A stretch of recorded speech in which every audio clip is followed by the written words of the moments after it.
ببوس مرا ببوس برای آخرین بار. خدا تو را نگهدار که میروم به سوی سرنوشت. بهار ما گذشته،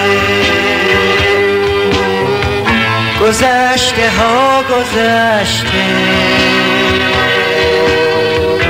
منم به جستجوی سرنوشت.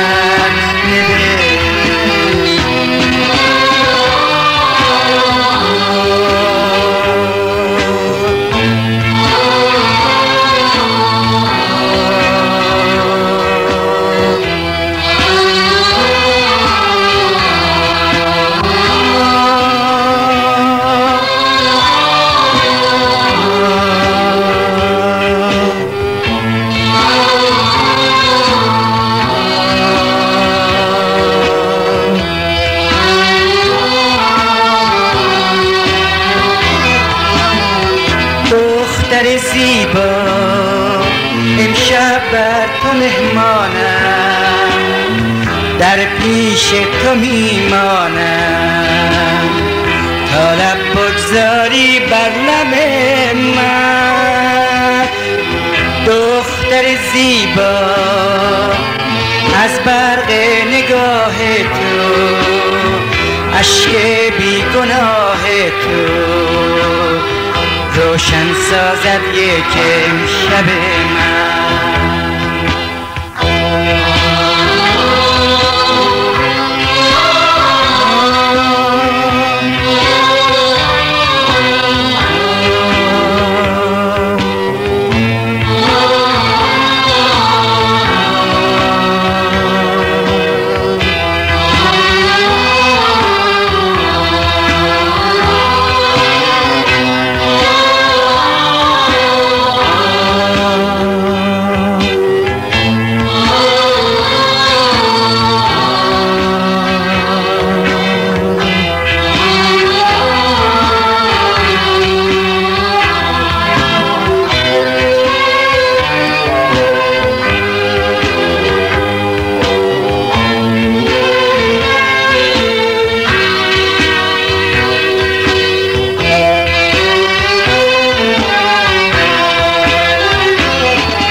گذشته از جان باید بگذشت از طوفان ها. به نیمه شب ها دارم با یارم پیمان ها.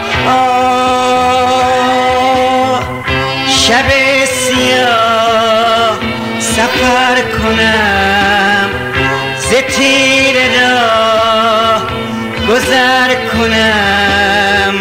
نگه کن ای گل من، سرشک غم به دامن برای من میفکن. چشم تو سبز چو دریا که به سبزی شماله، تو چو عمر رفته هستی که دوبارش محاله. رنگ موهای طلاییت رنگ ساقه های گندم، مثل قصه قدیما عشق تو برام خیاله.